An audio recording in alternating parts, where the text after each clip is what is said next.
Second video in a day.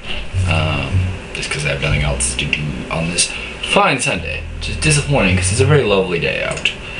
But anyways, here we go. Undercard, I'm just gonna give the winner per my saving time thing. Nick Catone, Mark Munoz, Nick Catone, Tim Hague, Todd Duffrey, Tim Hague, Justin McCulley, Mike Russo, very excited about that fight. Gabriel Gonzaga versus Chris Tushner. Gabriel Gonzaga, although I went back and forth on that fight a lot. Ed Herman versus Aaron Simpson. Ed Herman.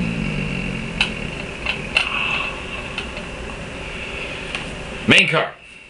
Brandon Vera versus Krzysztof Sosinski. I'm going to go with Brandon Vera. He's a bit hot and cold. Sosinski's a lot more stable, but that being said, you'll watch the Andre Guzmão fight versus Sosinski. Sosinski does get rocked by Guzmão, who's not any kind of really great striker. Wound up finishing him and winning. But Vera, I think, if he comes even remotely ready to fight, he should win this fight. Probably via TKO stoppage. I'll say second round. Nate Marquardt, Demian Maia. Interesting fight because you got the wrestler grappler versus the pure BJJ guy. And we've seen this fight before with Nate Marquardt. It was with Dean Lister, and Marquardt pretty much dominated that fight. Marquardt's got the better striking. I don't think anyone really questions that. I think he's got the better wrestling. Some people do question that. Maia's got a very, very good double leg takedown for a BJJ guy. Demian Maia's, pretty much, he's roughly steamrolled everyone he's fought. I'm just going to pull up his UFC record real quick and give you the names. He beat Ryan Jensen. All of this is by choke, by the way. Ryan Jensen, Ed Herman, Jason McDonald, Nate Quarry, and Chael Sonnen. There's some pretty decent names in there. The only one that went terribly long with him was Jason McDonald. The only other guy to make it out of the first round was Ed Herman. Everyone else, first round stoppages.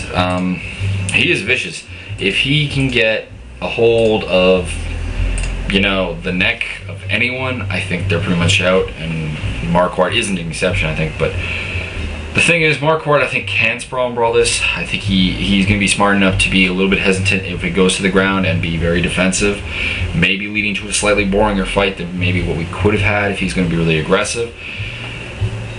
And he probably will win this fight by unanimous decision. But, the winner of this is in line after Dan Harrison for a title shot, which is Bunk Yushin Okami. But anyways, that seems to be my opinion, not the headmasters of UFC, and not enough casual fans to really make the fight happen. Moving on, we have Jake Rosholt versus Chris Leben, the wrestler versus the striker. Jake Rosholt, I'm going to say one thing about the man is, although he is a good wrestler and he does have a good chin, he has no head movement and very poor boxing defense. When you fight a guy like Chris Leben, those are two pretty key things, because Chris Leben hits really, really hard and he can take a licking. He's not the fastest striker, not the most technical striker, but he's got the power to send you to the mat, and I think he probably will in this fight. Rosholt, though, this is a very winnable fight for him if he can take down Chris Leben, much like Josh Koscheck did, because Rosholt's a very good wrestler, and hold him down and kind of just suffocate him. I don't think he stops him, but I think he could win a decision here, depending on how his cardio is. We haven't really seen his cardio. We don't really know. But as a wrestler, it should be pretty good. But I'm still going to stick with Chris Leben via a stoppage in the second round via knockout / TKO. Interesting fight here. Keith Jardine, Dean Amin coming in with a big fat record of 14-6-1 versus 13-1 Thiago Silva. Lone loss, of course, being to Lyoto Machida. Silva, of course, known for basically being a shootbox fighter. Very aggressive, good Muay Thai, good Jiu-Jitsu. Pretty good wrestler, actually, by the Shootbox Academy's standards. You're going up against Keith Jardine, who's known for his leg kicks. He's known for beating Chuck Liddell, basically being, a guy who really plays the reach very well. A guy who has some power.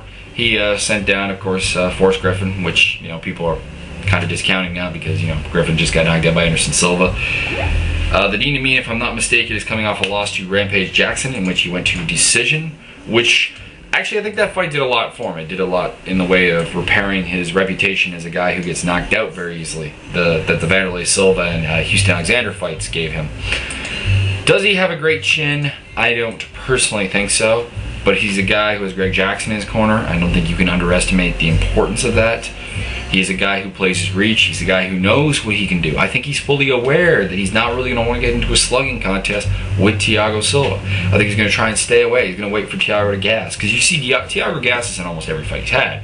I mean, his fight with Thomas Drawl was a really bad example of that, when he really gassed out pretty good. He doesn't have that great of a chin. Antonio Mendez rocked him. Thomas Drawl rocked him. And of course, recently, Lyoto Machida took him out. That being said, I don't think Jardine's going to go in for the kill. I think he's going to work the legs, work him a lot. I think he's going to outpoint him on the way to decision, doing what Keith Jardine should kind of do to anyone in a fight, and that is really just stay away, be elusive, do what he did to Chuck Liddell. And that's my opinion. It's going to be hard to do against Silva, because Silva keeps up a much heavier pace than Chuck does, obviously. Then the main event of the evening, with Randy Couture 16-9 versus Antonio Rodrigo Nogueira 31-5-1. No one's more experienced in the heavyweight division really than Nog.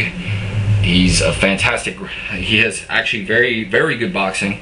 Not a lot of power, I kind of find, but very good boxing, not the greatest hand speed, but the technical fundamentals are there. He has good footwork. He has pretty good wrestling, again, for a BJJ guy.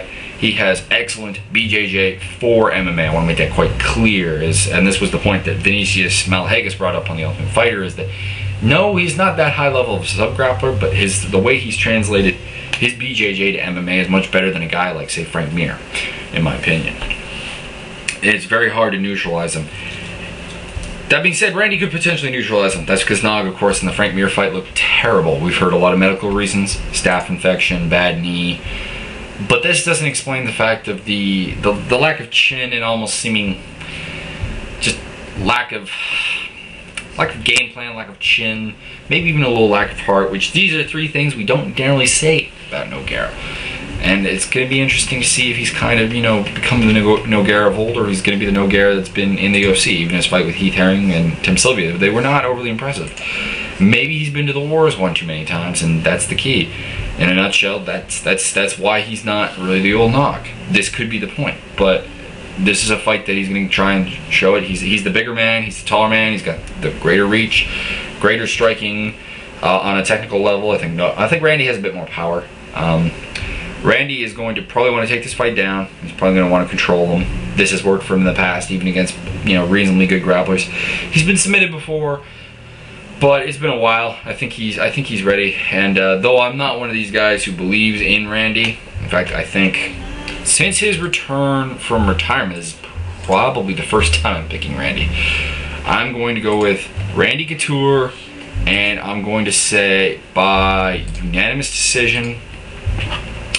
It will be a good fight, I hope, if Nog comes in. But if Nog comes in like he did against Frankie Mir, don't be surprised to see a striking stoppage. And that's all I have to say on these fights.